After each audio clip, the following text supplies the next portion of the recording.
Parce que derrière chaque entreprise, il y a une histoire.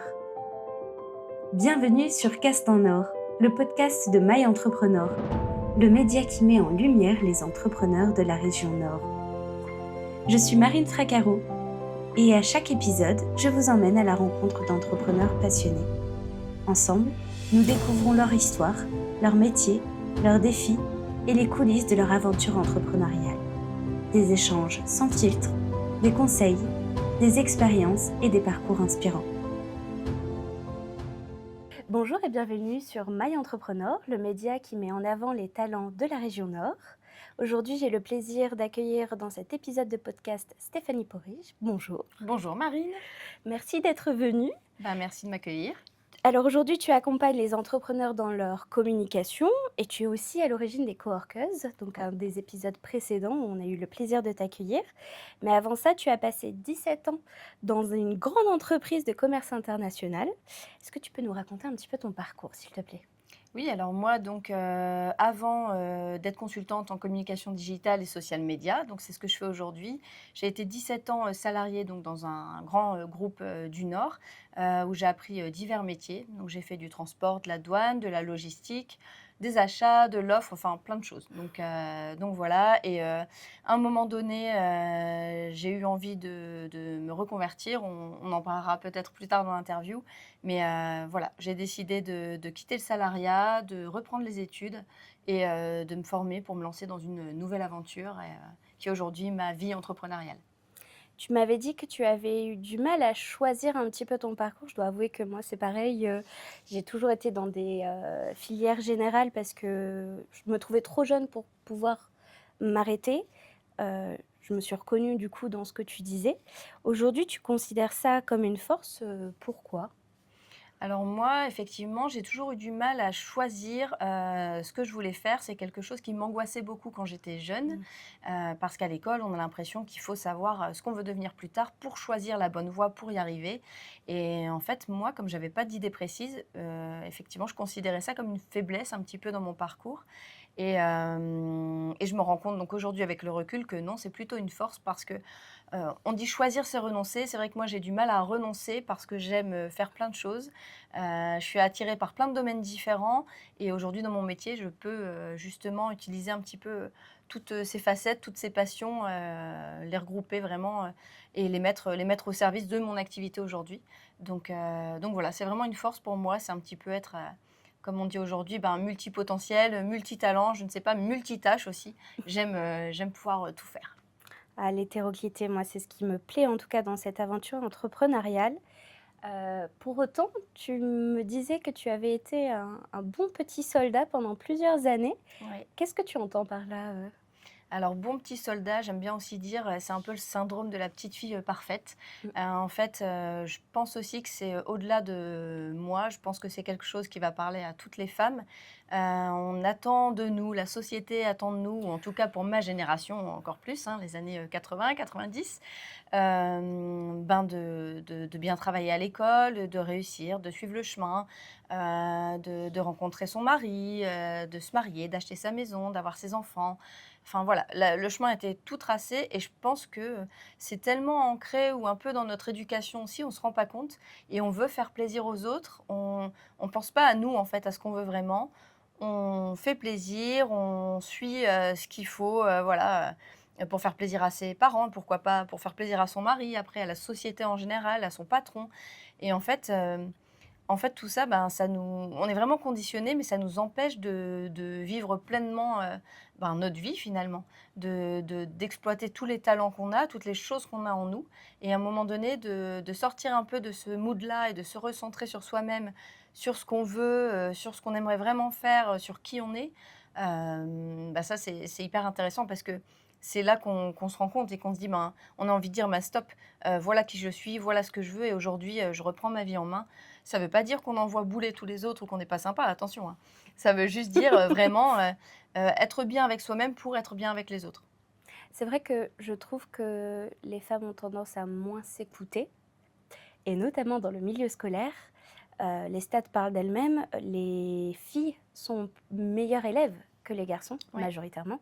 Tu évoques un changement de poste où tu devais davantage rendre des comptes, où il y avait potentiellement aussi un manque de reconnaissance. Qu'est-ce qui se passe à ce moment-là, Donc oui, donc à l'époque où j'étais encore, salariée, déjà j'avais un poste qui me suffisait plus, on va dire, mais dans le sens où ça me nourrissait plus. Moi, j'ai besoin d'apprendre tout le temps, je Mmh. suis très curieuse et j'ai besoin, d'avoir le sentiment en tout cas, d'avancer, que les choses avancent, que ça bouge. Hem Et en fait, je me suis retrouvée sur, le poste a évolué. Il a changé et il a été coupé en 2. Donc en fait, là où moi je voulais plus, on m'a proposé moins et je me suis retrouvée effectivement sur un poste où j'avais beaucoup moins d'autonomie, avec un responsable qui était très paternaliste, qui avait un peu peur, hein, de prendre des décisions, d'oser faire des choses et en fait, moi, c'est pas du tout, enfin, ça me convenait pas du tout et je me suis sentie, vraiment étouffée, petit à petit. C'est comme si, il me privait de ma liberté, il me faisait pas confiance. Enfin, ce sont toutes des valeurs qui sont hyper importantes pour moi et c'est là où je performe, en fait. Quand on me fait confiance, qu'on me suit, qu'on me lâche la bride, moi, j'ai confiance en moi, je sais que je vais faire du bon travail, donc je performe à ce moment-là. Et le fait d'avoir quelqu'un qui est là et qui m'étouffe et qui essaie de me retenir, de me compresser comme ça a été vraiment un sentiment, très, très désagréable. ah, des fois, c'est clair que quand on a l'impression qu'on a quelqu'un sur le dos, il y a pas à dire, on arrive à être moins impliqué parce qu'on Oui, en on fait, se c'est ça. déconnecte. Ça m'a vraiment éteint, moi, j'ai senti, en fait, je devais rendre beaucoup de comptes encore une fois, au lieu de faire mon travail, je devais justifier tout ce que je faisais, pour que ça soit justifié plus haut et ainsi de suite. Donc déjà pour moi, c'est pas quelque chose d'efficace. Moi, j'aime quand c'est efficace, Mmh. quand on peut mettre en place des actions pour avoir des résultats derrière et là, c'était que de la frustration permanente. Au-delà du fait que ça m'étouffe, j'étais aussi frustrée et je me suis dit à un moment: «Mais je suis en train de me perdre» parce que, moi qui suis plutôt quand même positive, joyeuse, là non, je sentais vraiment, une sorte d'étouffement, quoi. Par la suite, du coup, tu fais en 2020 un burn-out. Ouais. Avec le recul, est-ce qu'il y a des signaux que tu n'écoutais pas potentiellement? Je te dis, le premier signal, je pense, ça a été que moi qui suis plutôt, contente d'être en équipe, j'allais parler à tout le monde. Le matin, j'allais voir un petit peu tout le monde, la pause café avec un tel ou un tel, j'aime bien échanger, écouter et là, en fait, je suis arrivée dans cette nouvelle équipe et je me suis renfermée sur moi-même. Donc j'arrivais à mon poste le matin, je me posais, bonjour bien sûr, je suis polie, mais je me posais, j'avais envie de parler à personne et je rigolais plus et j'avais qu'une envie, c'était de partir et ça a duré des mois comme ça et je me suis dit: «Mais en fait, je suis en train de devenir aigrie». Et et on connaît toutes dans les entreprises une personne qui est là depuis très longtemps et qui se plaint tout le temps, la dame est un peu aigrie et ben, moi je me suis dit: «Ouh là là, mon avenir, ça va être ça quoi, enfin, il faut que je fasse quelque chose, il faut que je m'en sorte». Ah, tu voulais pas devenir cette Non, je personne en voulais tout pas cas. devenir la dame aigrie. Tu du coup, comment tu l'as vécu cette période? Comment derrière tu as fait peut-être une transition? Tu m'as parlé potentiellement d'un bilan de compétences? Ouais, donc suite donc à cette période-là, j'ai fait un burn-out. Mon burn-out, j'en ai, profité pour, faire un bilan de compétences avec une personne qui était exceptionnelle, dont je parle, souvent. Elle s'appelle Emmanuelle Berthelot et en fait, elle a été géniale parce que plus que les compétences, elle a pas regardé que les compétences professionnelles. On est allé chercher beaucoup plus loin et en fait, elle a fait remonter en moi plein de souvenirs et tout ce que j'aimais faire quand j'étais enfant. Donc j'avais un côté hyper créatif avec, vraiment, je voulais être journaliste, je voulais être styliste, donc je dessinais, j'écrivais, c'était, le début de l'ordinateur à la maison, donc Word, Paint, je créais plein de choses dessus. J'écrivais des spectacles musicaux, j'écrivais, des scripts aussi pour des émissions de radio avec mes copines. Oh Enfin, je waouh! faisais plein de choses et en fait, à un moment donné, c'est ce dont on parlait tout à l'heure, le bon petit soldat, donc j'étais salariée, quand j'étais salariée, je me souviens que, j'ai fait ma carrière donc dans cette entreprise, en faisant toujours ce qu'on attendait de moi aussi et Mmh. que toute cette partie créative, je l'exploitais pas dans mon travail. Donc c'est quelque chose qui me manquait. Je pense qu'il y avait un décalage aussi, en fait, comme j'ai fait plein de métiers différents, que je continuais d'apprendre et de grandir, ça me nourrissait assez pour masquer le fait qu'il y avait pas du tout de partie créative. Mais à la fin, avec cet étouffement, cette frustration et cette réduction de mon, périmètre, je me suis rendu compte que ça me manquait beaucoup. Et donc voilà, j'ai fait mon bilan de compétences et ça me dirigeait déjà vers l'entrepreneuriat et la communication et j'ai lancé une première entreprise donc suite à ça, qui m'a permis de découvrir le monde de l'entrepreneuriat et de la com. Tu as créé donc une première entreprise qui n'est pas celle actuelle. Ouais. Tu as repris un poste en salarié en même temps.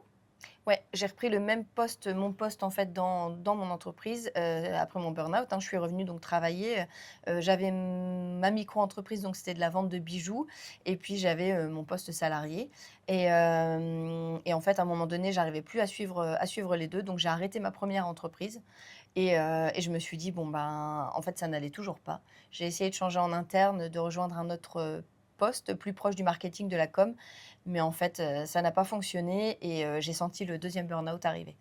Qu'est-ce qui t'a retenu à ce moment-là dans le salariat? Parce que du coup, tu n'as pas été dans l'entrepreneuriat à 100. Tu faisais Ouais, même pas du 50-50 au final, ouais.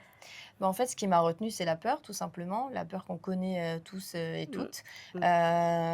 Voilà, on a le mari, les enfants, le loyer à payer, les courses, se lancer dans l'entrepreneuriat, OK, c'est bien beau, on a envie, on a de la passion, on est motivé, mais bon, bah, concrètement, comment tu vas payer toutes tes charges? Donc c'est ça qui me faisait très peur et puis aussi, ben, tu quittes un CDI confortable, c'est une zone de confort, tu bien payé, tout le monde te connaît, les horaires, c'était assez cool aussi. Enfin franchement, j'aurais pu rester sur ce poste-là jusqu'au bout, j'ai envie de dire et me contenter de ça. Sauf que, ben, moi, ça me convenait pas. Je pense qu'il y a des gens à qui ça convient, hein, mais moi, personnellement, ça me convenait pas. Je sentais que je m'éteignais et que ça allait pas aller donc il fallait que je fasse quelque chose à ce moment-là et donc c'est pour ça que j'ai décidé de quitter le salariat et de me lancer à temps plein dans une nouvelle entreprise.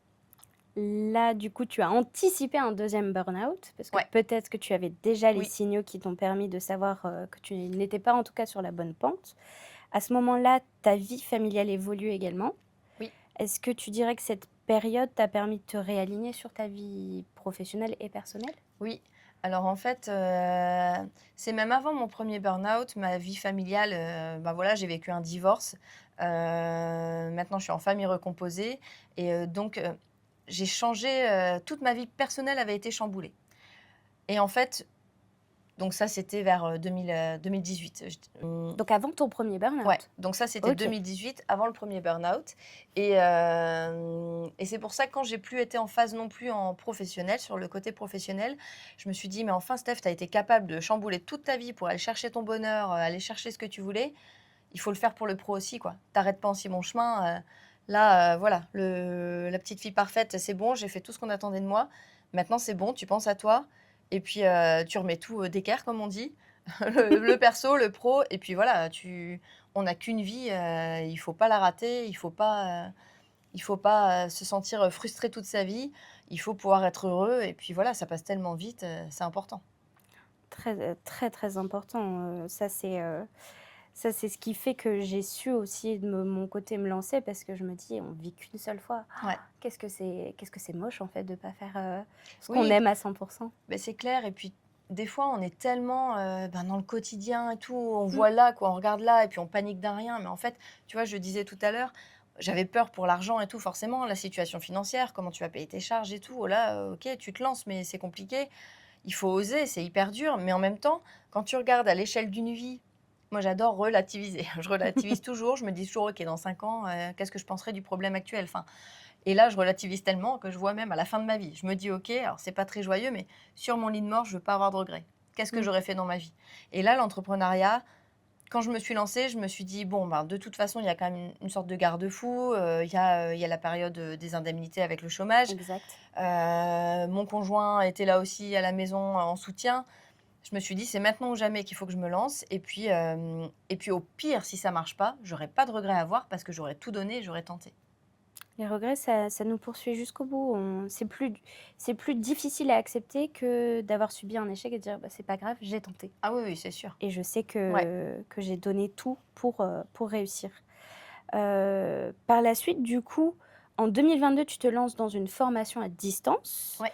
Pourquoi c'était important pour toi de te former avant de partir? Parce qu'à l'époque, tu es encore salarié, du Ouais. coup? Donc j'étais salariée, je décide d'arrêter parce que je sens que le deuxième burn-out, arrive et là je me dis: «OK, bon tout ce que j'ai appris sur la partie communication digitale, réseaux sociaux avec ma première entreprise, C'est super, je me suis formée de manière autodidacte, je sais que c'est là-dedans que je suis bonne, je sais que ça me plaît, mais on ne sait jamais. Si je me lance dans l'entrepreneuriat et que ça fonctionne pas, je sais que je vais aller dans cette voie-là. Je préfère, reprendre des études et avoir un diplôme qui va légitimer ma reconversion Mmh. pour, ben, au pire, mon plan Z, si je dois retrouver un CDI un jour ailleurs, heu, je veux que ça soit dans le domaine de la com, le marketing. J'aurai un diplôme quand même, qui vient rassurer les employeurs. Parce qu'on sait qu'en France, c'est pas comme dans les pays anglo-saxons. Si c'est pas écrit sur le CV, s'il y a pas un diplôme, c'est beaucoup plus compliqué. C'est vrai et pourtant on apprend beaucoup plus sur le Le terrain, terrain. exactement. Du coup, par la suite, en septembre 2023, tu quittes enfin l'entreprise. Ouais. Tu te lances dans l'entrepreneuriat de nouveau, mais cette fois-ci à 100. Par rapport à ta première expérience, tu dirais qu'il y a des quelle est la différence? Surtout que tu viens de passer le fameux cap des 3 ans, il me semble. Ouais. Ouais, ça y est, ça fait 3 ans. Oui, ça fait 3 ans, tout pile que je me suis Félicitations. lancée. Merci, merci. Ben, alors déjà, oui, donc j'ai quitté mon entreprise, 2023. Donc oui, j'ai eu la chance d'avoir un plan de transition professionnelle qui m'a permis de faire ma formation, tout en gardant aussi mon poste salarié dans l'entreprise et mon salaire surtout. Donc, voilà et une fois que j'ai eu fini cette année d'études, j'ai été diplômée. Là, j'ai quitté, officiellement. Ma première expérience entrepreneuriale, c'est que, ben, là, bah, j'avais déjà passé toute la partie découverte. Pour la première, par exemple, j'étais allée chez la BGE. OK. J'avais fait un accompagnement BGE. Là, la seconde, ben, au début, je me suis dit: «OK, maintenant ça y est, je me lance, je vais retourner voir la BGE» et en fait, j'ai fait 2 rendez-vous et j'ai dit: «Non, mais c'est bon, en fait, tout ça, je sais» et je me suis lancée toute seule et j'avais déjà, des armes et je savais ce qu'il fallait que je mette en place. Je savais qu'il fallait que je travaille, ben, justement ma communication, les offres et je suis allée aussi la différence, c'est que ben, là, en fait, il y a plus de garde-fou, hein, donc c'est tout. Je veux que ça marche. Qu'est-ce que je vais faire pour que ça marche? Et ben, je me bouge les fesses. Donc je suis allée directement dans les réseaux, rencontrer d'autres entrepreneurs. J'ai travaillé beaucoup, beaucoup, beaucoup et oui et le réseau, encore une fois, c'est important parce qu'on se dit, ça peut faire peur au début, on connaît personne, on va dans un lieu, on rencontre, des gens, puis on arrive, on est là au milieu de tout le monde, on ne sait pas quoi dire.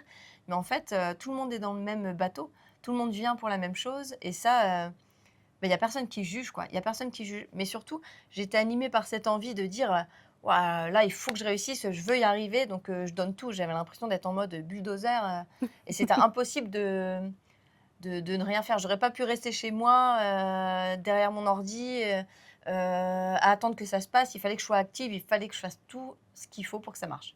Ça, c'est quelque chose qui est très en raccord avec ta personnalité, parce que je pense que Oui c'est aussi, pas je pense.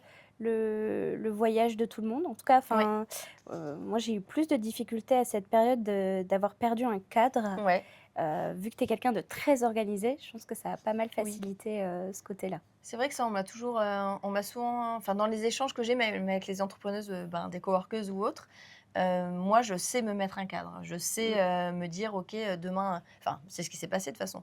J'ai plus de poste salarié, j'ai plus d'horaire, mais en fait, j'ai pas besoin de ça. J'ai pas besoin qu'on me drive. Mmh. Je sais me driver toute seule. Je suis, ouais, très cadrée, très organisée et je m'auto-suffis, là-dessus, en tout cas. Ouais, c'est une chance, je vais pas mentir.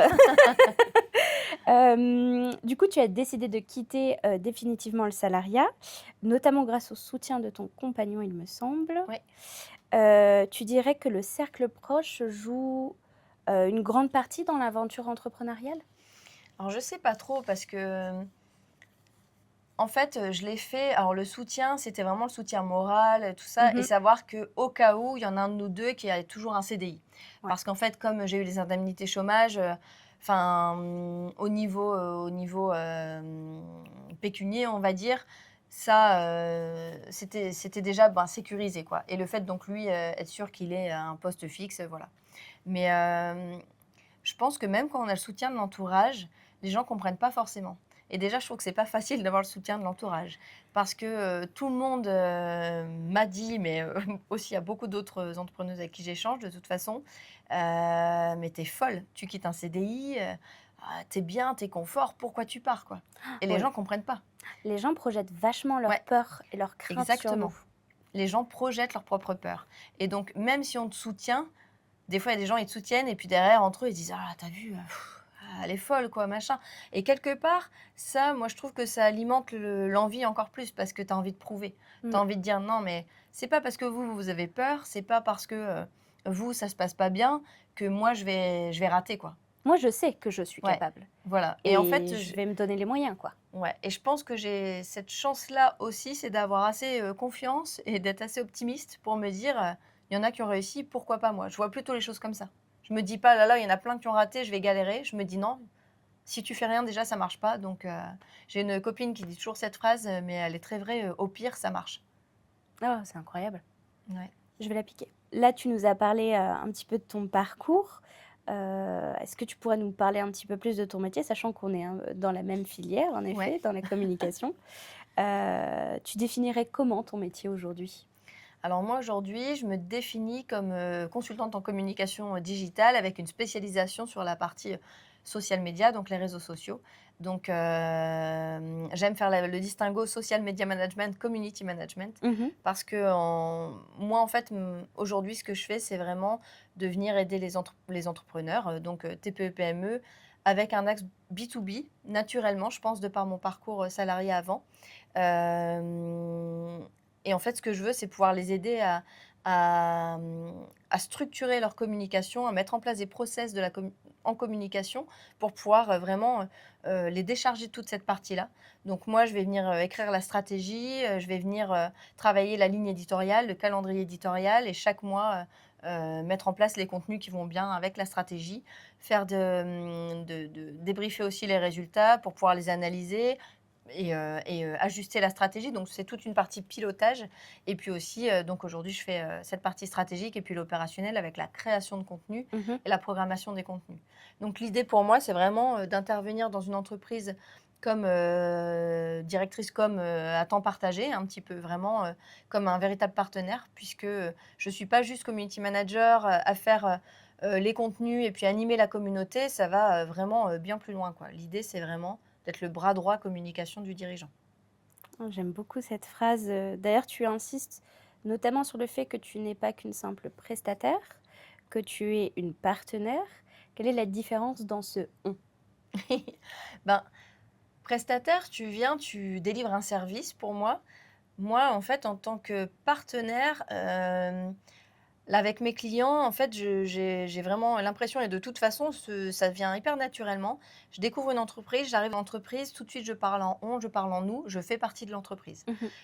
Je m'imprègne de tout ce qui fait l'entreprise parce que j'ai besoin de comprendre aussi l'essence pour pouvoir bien, communiquer, délivrer, les bons messages aux bonnes personnes, enfin voilà. Travailler toute la strate avec eux, mais pour moi, j'arrive, je fais partie, de l'entreprise et leurs objectifs deviennent les miens. Donc et partenaire aussi parce qu'au-delà de piloter donc la strate, faire les contenus, je vais aussi piloter d'autres prestataires, par exemple. Si je dois faire intervenir des photographes, des vidéastes, c'est moi qui vais piloter aussi, tout ça. J'interviens vraiment un peu comme un chef de projet communication finalement, et voilà et partenaire aussi, ça rappelle ce côté bras droit du dirigeant où il peut vraiment se reposer sur moi. Il y a un souci communication, hop, c'est chez moi que ça passe et lui, il peut avancer et rester focus sur son activité. Ça, c'est important parce que quand on délègue, c'est pas un travail facile en tant que dirigeant. Ouais, Nous-mêmes, on le sait. on le sait. Il y a plusieurs choses, on a des difficultés, mais la communication, c'est aussi, dire qui on est en tant qu'entreprise, qui on est dans nos Ouais, valeurs. Donc là, quand on prend une personne qui est externe à l'entreprise, il faut en mmh, effet, définir un petit peu tout ce qui est propre, à l'entreprise, tout ouais, simplement. ouais, c'est sûr. Tu parles souvent de confiance et de collaboration avec tes clients. Pourquoi est-ce que c'est essentiel et qu'est-ce que ça t'apporte à toi et à eux? Alors je pense que déjà, avec mon parcours là, on en a parlé tout à l'heure, mais la confiance, c'est hyper important pour moi. Moi, en fait, je suis quelqu'un de de bleu, pour ceux qui connaissent la méthode DISC, mais bon, vous l'aurez deviné. Mais, la confiance, c'est, essentiel. Je suis quelqu'un de fiable, de stable, on peut compter sur moi et d'ailleurs, finalement, ce petit syndrome de bon petit soldat, ça me sert aussi en ce sens-là parce que, je veux pas avoir je veux pas avoir d'échecs. On a toujours des échecs. Mais je veux dire, je veux réussir, je veux mener à bien mes missions, je suis assez perfectionniste aussi. Si je donne une deadline, elle sera respectée. Si je dis que je vais faire quelque chose, je vais le faire. Par contre, je suis assez donc exigeante avec moi-même et j'attends la même chose de mon partenaire en face. Donc, et la partie collaboration, bah, pour moi, c'est ça en fait. Collaboration, ça veut dire on collabore, on se fait confiance mutuellement, on avance ensemble, on a les mêmes objectifs, le même projet, tout se travaille ensemble. Je le vois beaucoup avec des entreprises qui font appel, à des freelances ou des gens qui sont, en auto-entreprise. Heu, En fait, il faut aller au-delà de la dépense où Ouais, c'est vraiment une relation win-win. oui, Je t'apporte quelque chose, tu m'apportes quelque chose, et il y a pas que l'aspect financier. Moi, j'apprends énormément de mes clients. Je m'amuse beaucoup à faire la mmh, communication avec quand on peut faire, pas n'importe quoi, mais qu'on peut multiplier les formats, ouais, multiplier, les communications, avoir quelque chose qui soit sérieux, pédagogique, qui soit fun, qui soit à l'image simplement de l'entreprise. Ça apporte énormément bah et oui. vu qu'on est tout seul, je trouve qu'on se nourrit quand même beaucoup de nos clients. Ah oui, oui, c'est sûr, c'est sûr.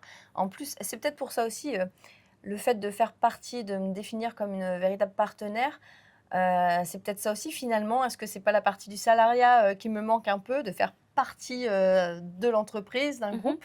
Et c'est peut-être ça aussi qui m'a poussée à À cofonder les coworkeuses. Exactement, les coworkeuses, qui apportent beaucoup en effet de se sortir cette solitude et de retrouver un petit peu cet aspect collègue, Ouais, copine, oui, qui oui, manque quand on est, en tout cas tout seul, derrière son ordinateur. c'est clair.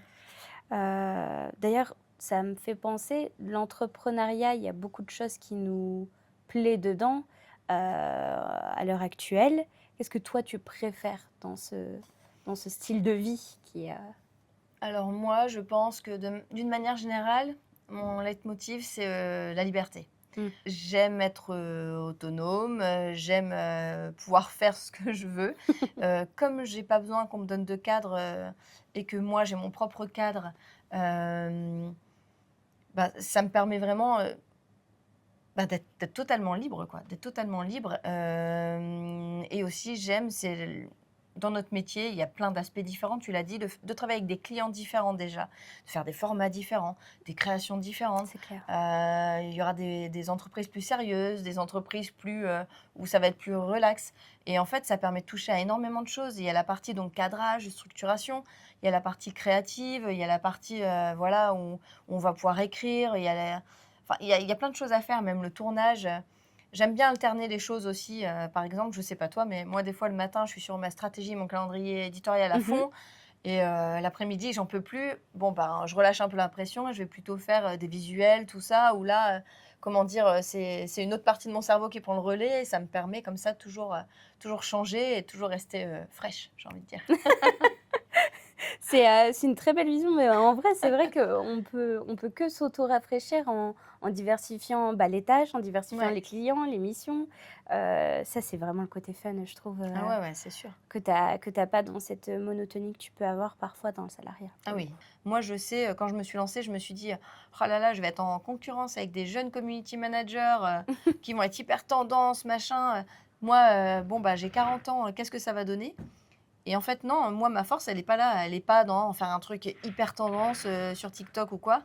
Elle va être, vraiment sur, travailler la bonne stratégie, le bon message, et puis, organiser justement tout le pilotage de la communication et donc c'est pour ça que j'ai beaucoup de clients aussi B2B aujourd'hui. Je pense que naturellement, mon talent sert ce type d'entreprise. Est-ce que tu retrouves enfin, du coup, la créativité qui te manquait, dans le salariat et dont tu parlais que tu avais plus jeune et que tu as masqué avec le temps? Ah oui, ben, là, oui, c'est sûr et puis le fait d'être libre aussi dans ton quotidien, hein, parce que OK, tu as des rendez-vous, tout ça, mais c'est toi qui les choisis. Mais ça permet de libérer ton esprit et d'être encore plus créative. J'ai pas de tâches, qui me saoulent, ou hyper rébarbatives, ça existe plus aujourd'hui. Donc en fait, ça me permet, ouais, d'être vraiment encore plus créative et de pouvoir exploiter ça et aussi quelque chose que je pensais quand j'étais enfant, ou en tout cas ado, quand il fallait choisir justement un métier, une voie, c'est que je me disais: «Ah là, je suis pas assez créative. Je suis pas créative parce que je sais pas assez bien dessiner, je sais pas assez bien écrire, je sais pas assez bien faire ci, je sais pas assez bien faire Mmh. ça» et en fait, quand j'ai fait le bilan de compétences, la coach m'a dit: «Mais, la créativité, c'est pas ça.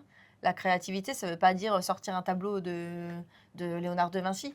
Elle dit la créativité, ça peut être dans les idées, ça peut être dans plein de choses. Et en fait, elle m'a dit ça et je me suis dit, mais oui.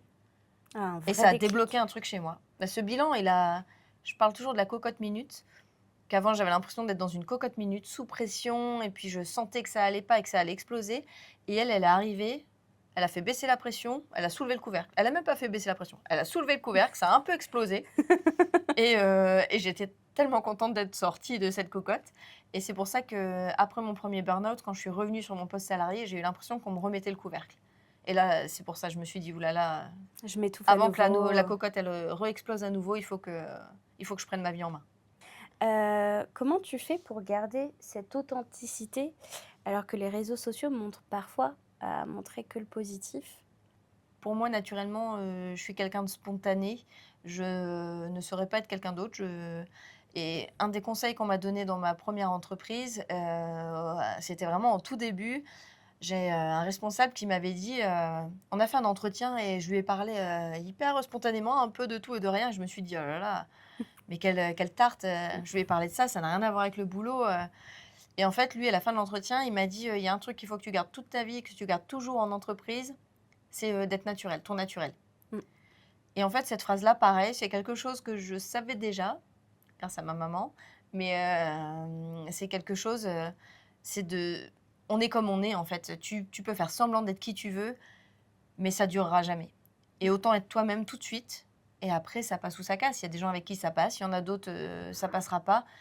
Mais c'est tout, ça veut dire que ça ne matche pas, c'est pas grave. C'est pas grave, il y a pas de drame, il faut pas se sentir mal, c'est normal, hein, nous-mêmes, il y a des gens qu'on apprécie plus que d'autres.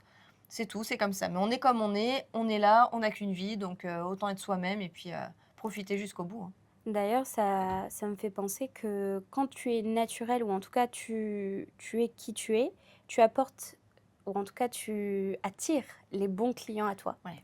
T'attires les gens qui te ressemblent aussi, Oui. on dit, ouais. Donc pour le coup, des fois quand tu sors de ta zone, même pas de confort, mais en tout cas peut-être Mhm. de tes valeurs, bah, au final la mission elle est peut-être, pas, en tout cas parfaite à 100 parce que bon déjà rien n'est parfait, mais tu peux pas t'identifier à ce que tu Ouais. fais, ni te projeter et même pour le client, je pense que c'est un peu plus compliqué. Oui, c'est compliqué. Et il y a quelque chose aussi d'hyper important, ben, surtout en communication, tu le sais, c'est l'écoute, quoi. Et en fait, quand on rencontre des gens, moi, j'aime bien, tu vois, j'aime bien bah, les one-to-one plutôt que les groupes parce que ça te permet vraiment d'aller en profondeur avec les gens, Mmh. de pouvoir les écouter, les cerner aussi, et puis en fait, de pouvoir leur donner un peu des clés finalement, rien qu'en discutant avec des gens. Moi, je vois ça fait 3 ans que je me suis lancée, c'est pas très long, mais quand je parle avec des entrepreneurs débutants aujourd'hui, j'ai envie de les rassurer et j'ai envie de leur donner de la visibilité sur la suite, quoi. Ah Et c'est beh, important, je trouve, quand toi t'arrives, tu as besoin de gens comme ça. Et j'ai aimé qu'on le fasse pour moi, ou j'aurais aimé qu'on le fasse plus, mmh. donc je le fais pour les autres. Ah mais je te rejoins vachement là-dessus parce que c'est vrai que quand tu arrives dans l'entrepreneuriat, et que, bah, tu as potentiellement aucun entrepreneur autour de toi, que tu as les craintes, les peurs, Ouais. en fait, tu as envie de rencontrer des gens pour qui ça marche et pourquoi ça marche. Pas pour l'appliquer à toi, mais Mhm. d'un aspect, rassurant et motivant en se disant: «Bah, en fait, si, Ouais, je peux être à mon compte et je peux réussir mais oui. et je peux me donner mes chances». Mais pour ça, faut échanger, faut aller vers les personnes, faut rencontrer des personnes, faut sortir de sa zone de confort pour en réintégrer une nouvelle, en fait, en construire une nouvelle, un cocon. Bah, c'est pour ça que les réseaux, c'est intéressant. Les réseaux, il y a un peu la part où tu arrives, en effet, tu as l'impression d'être à la rentrée des classes, je ne sais pas qui est dans ma classe, qui est-ce que je vais voir? Exactement. Ce groupe-là commence déjà à parler, est-ce qu'ils se connaissent ou pas? Souvent oui, souvent non. En fait, on ne peut faire que des suppositions et d'ailleurs, ben, tu fais partie des coworkeuses justement, tu Mm. en es même fondatrice. Qu'est-ce que ça t'apporte de faire partie de ce réseau, entrepreneurial féminin? Alors déjà pour les coworkeuses, en fait moi donc quand je me suis lancée, comme je disais tout à l'heure, je suis allée dans les réseaux directement, hein. J'ai pris mon courage à 2 mains et j'ai dit: «Allez hop, on y va», comme tu dis, rentrée des classes, c'est pas grave, faut se faire une copine tout de suite pour le reste de l'année. Donc c'était un peu la mission et j'ai trouvé quand même que dans certains réseaux, c'était beaucoup de poker face, que un peu comme le jour de rentrée des classes. Tout le monde est bien habillé, tout le monde donne son air le plus sérieux, alors qu'en fait, bon, bah, si ça tombe, c'est le cancre de la classe, tu sais pas. Bref. Mais voilà. Et ce côté-là, un peu moins naturel quand même, ça m'a un peu embêtée parce que je me suis dit: «Oh, moi, j'ai pas envie de faire tout le temps, ben, semblant justement ou pas semblant, mais de devoir me contenir, de pas pouvoir parler, si ça va pas ou même si ça va». J'ai envie de pouvoir être naturelle, de dire où j'en suis, voilà, sans me sentir, mal à l'aise et c'est pour ça qu'on a eu l'idée donc, avec Mélanie, Glass, donc de June Photography qui est photographe, de cofonder, les Coworkers. Donc au départ, on n'était que 2. Puis, on a été une dizaine, on a fait un collectif et puis, ça s'est transformé en association l'année dernière. Aujourd'hui, on est 60. On a 2 coworking, donc un coworking sur Villeneuve, un coworking sur Lille Exact. et l'idée, c'était justement, ben, pour le coup, de pas de réseauter, pas de faire du business ensemble, mais, de pouvoir vraiment vivre ensemble notre aventure entrepreneuriale, de créer une safe place pour les femmes où, ben, voilà, elles sont pas mamans, elles sont pas, La elles femme sont de pas la femme quelqu'un. de quelqu'un, voilà exactement. Elles ont, une place où vraiment elles peuvent venir déposer, ce qu'elles veulent. On partage, on a de l'entraide et on retrouve, oui, les collègues un peu, les pauses café, ce qui Mmh. manque du salariat, en fait. Et puis encore une fois, donc on parlait tout à l'heure du soutien de la famille. Il y a des gens quand même qui comprennent pas, même s'il y a du soutien, Oui. tu peux pas vraiment échanger avec eux sur certaines problématiques, en tout cas. Hem, alors que là, ben, tu as des gens qui comprennent ce que tu vis et ça fait du bien et comme tu es pas non plus en mode prospection, réseautage, dans cet asso, ça va pas, ben, tu peux le dire sans avoir peur que tout le monde te dise: «Ah bah là là, elle, ça va pas du tout son activité, bon, bah, je bosserai pas avec elle» ou enfin, tu vois, il y a des peurs qu'on peut avoir comme ça et non, là, ça te permet vraiment d'être toi-même et de venir déposer et puis de pouvoir, vivre sereinement, ton aventure, entrepreneuriale. C'est clair que quand tu vas, dans certains réseaux, tu as une véritable pression. Tu dois montrer que non, en fait, le business se passe bien Ouais, et alors que des fois, tu as juste envie d'avoir des conseils, de parler à des gens pour échanger dans les mêmes milieux. Moi, je trouve que les coworkers, mmh, ça m'a beaucoup apporté en effet, sur l'aspect aussi concurrentiel où, en fait, on a tous notre patte, qui est propre, à exactement. chacun et des fois, tu as juste envie d'échanger, dans ton milieu sans savoir, qui a fait le maximum de chiffre d'affaires, Mais oui. qui a l'entreprise qui se porte le mieux, donc tu arrives, en tout cas, merci pour ce collectif qui fait extrêmement du bien. Et bah, voilà, tant mieux. Merci pour la pub, Ça me fait penser du coup, avec tout ce chemin entrepreneurial, depuis la création de ton entreprise, est-ce qu'il y a un moment où tu t'es sentie: «Ah là, je suis fière, je suis trop contente de l'avoir fait»?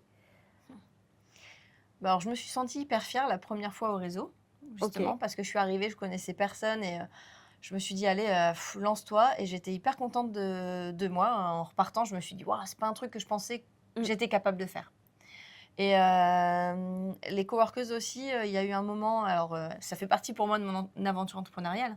Il y a eu un moment quand on a fait notre premier repas de Noël, où on a été, nombreuses et on a dû faire un discours. Les filles attendaient de nous un discours et puis on n'avait pas trop pensé, on n'avait pas trop réfléchi à ça et en fait, j'ai fait un petit discours, devant le groupe et pareil, c'est un truc, je me sentais pas capable de ça avant et en le faisant même, j'étais hyper émue et donc ça, c'était un truc et je me suis dit: «Ah ouais, je mesure là tout ce que j'ai fait depuis le début, tout ce que je mets en place. Là maintenant, je me sens bien, je me sens alignée, je me sens à ma place et j'y arrive, c'est fluide.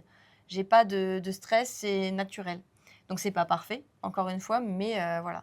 Et après oui, pour, Lil Agency, donc mon agence, mon entreprise, bah, ça a été d'atteindre, je m'étais fixé un 2 objectifs. J'avais mes objectifs de chiffre d'affaires, chaque année, donc un premier er bah, voilà et à chaque fois que je les ai atteints, j'ai eu une fierté et j'avais un objectif, où je me suis dit, personnel, hors chiffre, vraiment qualitatif, c'était d'avoir mon propre bureau Mmh. et pareil, quand j'ai eu, les clés de mon propre bureau, je me suis dit: «Waouh» et limite la le syndrome du petit soldat là est revenu ou de la petite fille parfaite parce que j'ai eu les clés, je me suis dit: «Mais c'est peut-être pas nécessaire quand même, c'est peut-être un peu trop beau pour moi, quoi» Ah waouh! et c'est incroyable et alors que, je le ressens pas au quotidien et ce moment-là, il m'a un peu, pas impressionnée, mais je me suis dit: «Waouh» donc et après je me suis dit: «Mais enfin, Steph, reprends-toi, kiffe le moment, c'est bon, enfin, faut profiter, t'as réussi, quoi, c'est super. La légitimité. Ouais. Et en fait, il y a eu quand même ce petit syndrome de l'imposteur qui est venu à ce moment-là. Mais bon, je lui ai dit, tu restes à ta place, laisse-moi profiter. Non merci, tu peux Ouais, partir, non, c'est bon. il y a plus besoin. Voilà, je pense que clairement, l'une de tes grandes forces, c'est quand même cette capacité à te donner un cadre dans le milieu entrepreneurial où quand tu es tout seul, bah, c'est toi qui fixes tes propres limites, tes propres horaires. Tu arrives à faire, du coup, à dire: «OK, ben, ça y est, moi, je décide que mon week-end, je bosse pas» ou Ouais. Alors au début, j'ai bossé, franchement, j'ai bossé tous les jours, tout le temps, Mmh. énormément. J'en suis encore là. Ouais, franchement, et puis même, c'est un peu comme une drogue, hein. Tu as un peu cette dopamine aussi, hein. Déjà, tu as envie d'avancer tout le temps parce que ça, c'est quelque chose que les gens qui sont pas entrepreneurs comprennent pas forcément, je trouve, mais Mmh. qui est important. Quand tu entreprends comme ça, en fait, il y a plus de dissociation. Mon entreprise, Ouais. surtout au début, hein. Je dis pas que c'est tout le temps comme ça, mais en gros, il y a pas toi et ton entreprise, c'est toi, ton entreprise, c'est la même chose. Mmh. Et tu arrives pas à prendre ce recul-là, tu te dis déjà, enfin moi en tout cas, hein, il faut te donner les moyens, donc tu bosses, tu bosses, tu bosses parce que tu veux y arriver. Quand tu bosses pas, tu as toujours l'esprit quand même qui est connecté à ta boîte et Mmh. des idées, et je pourrais faire ci, et je pourrais faire ça, donc tu arrives jamais vraiment à décrocher. C'est hyper, compliqué, je trouve, et moi des fois, bah, j'ai eu des moments où en gros dans ma famille, on venait me chercher pour me dire: «Vas-y maintenant décroche, fais ça», et ça me convenait pas parce que je me disais: «Ah ouais mais non, enfin, tant que c'est pas clair dans ma tête, que j'ai pas, fini ça», ou j'arrivais pas à décrocher. Donc ça, c'est important, mais je trouve qu'il faut se mettre, bah, c'est bien que les gens le fassent pour nous, ou c'est bien aussi de se mettre nos propres alertes, Mmh. et aujourd'hui, oui, j'y arrive. Par exemple, quand je pars en voyage, quand on va à l'étranger, là, je book tout avant, ou j'ai un renfort au cas où ici, et je me dis là, voilà, je pars, 10 jours, là, c'est bon, tout est programmé, tout est fait, je regarde plus du tout. Par contre, quand je suis en vacances en France ou quoi, bon, ben, là, je regarde toujours un petit peu.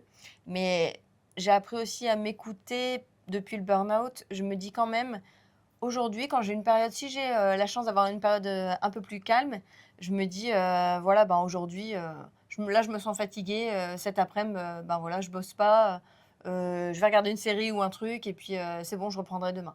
Par contre, c'est vrai qu'il y a plus vraiment de notion de week-end, pas de week-end, Tu t'adaptes un petit peu ouais. aussi au style de vie, Mais ça, c'est chouette aussi, moi, privé? je trouve, parce que puis tu bosses quand tu es plus productif, tu as pas Oui. à subir le rythme de l'entreprise. Si tu es plus productif le matin très tôt ou tard le soir ou la nuit, enfin, je sais pas, il y en a, voilà. Ah moi j'adore travailler de 19h à 22h. Ouais, Ah ouais. je trouve que c'est un temps incroyable pour, c'est la nuit, tu es Ouais, ouais, c'est concentré, plus c'est calme. calme, en tout cas pour produire, moi Ouais. j'adore avoir ces moments-là. Ouais, ouais, ouais. Tu vois, le coup de barre de 14h, Oh là là, la sieste, quand la sieste!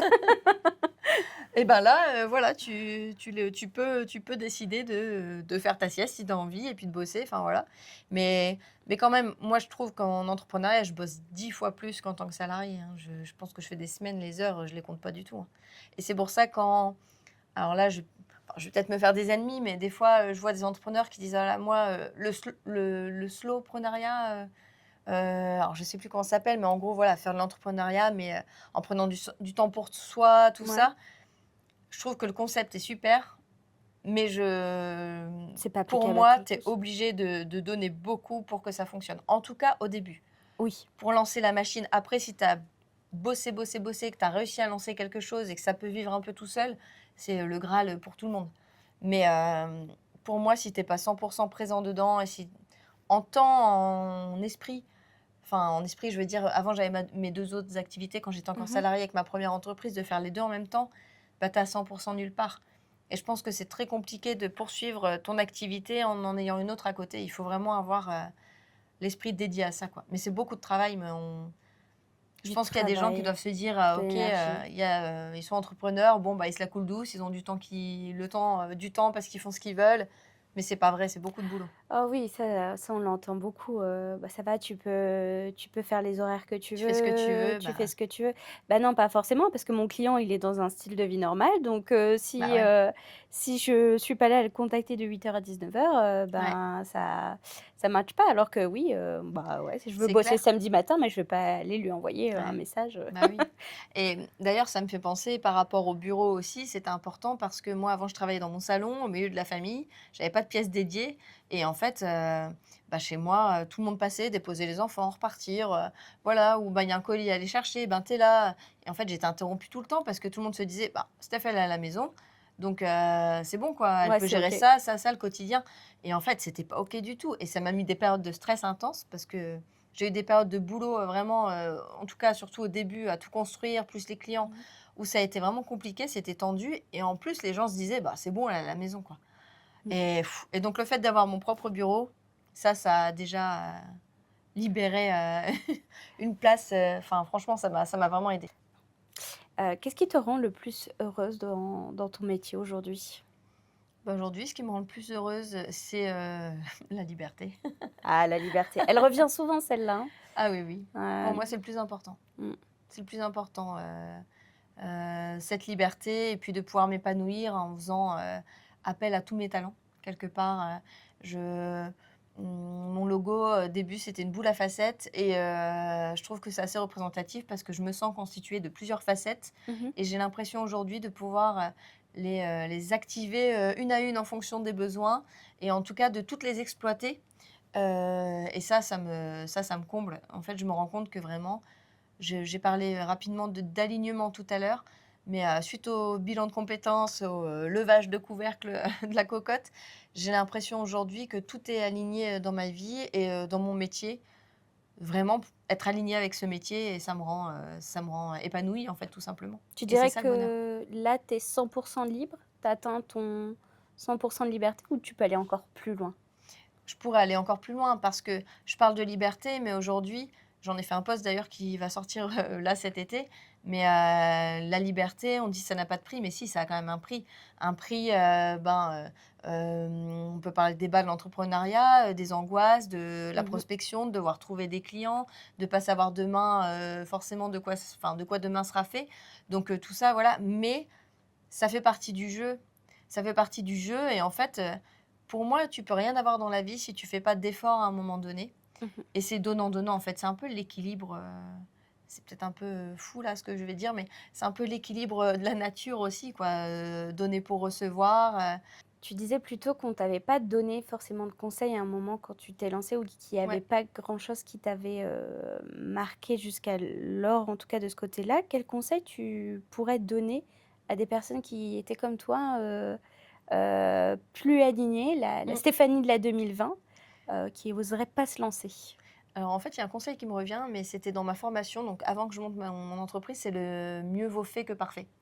Ce qui est un peu la procrastination active. On se dit: «Voilà, on va travailler son offre à gogo, on va travailler son offre à fond, à fond, à fond», avant de la présenter, quoi Ah, je et du connais coup, ça. voilà, bah, en fait, on se lance jamais et en fait, il vaut mieux avoir une offre un peu bancale, mais déjà la vendre et puis après tu la travailles. Enfin et bah, ça, moi qui suis perfectionniste et tout, c'était pas possible pour moi. Il fallait que tout soit carré avant que je sorte, Mmh. je fasse mon coming out, entrepreneurial, tu vois?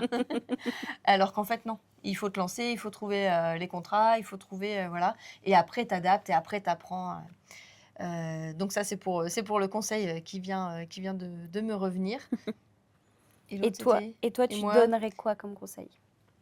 Et le conseil que je donnerais moi, ben, ça serait, d'oser, en fait. Aujourd'hui, en France, on a quand même plein d'organismes, plein de choses qui sont là pour nous aider, à entreprendre. Mmh. Que ça soit des aides financières, que ça soit des accompagnements, humains, enfin, il y a plein de choses qui existent, mais dont personne nous parle, surtout pas les entreprises dans lesquelles on est. Donc en fait, il faut aller chercher. Faut chercher, faut se renseigner et puis il faut oser se lancer parce que ben, voilà, faut pas avoir de regrets. Faut pas avoir de regrets dans la vie, donc c'est vraiment donc c'est vraiment ça, oser. Oser. Et là, est-ce qu'il y a des nouveaux projets que tu vas oser, dans les mois à venir? Ah, il y a des petites, nouveautés ou en tout cas des choses qui se préparent?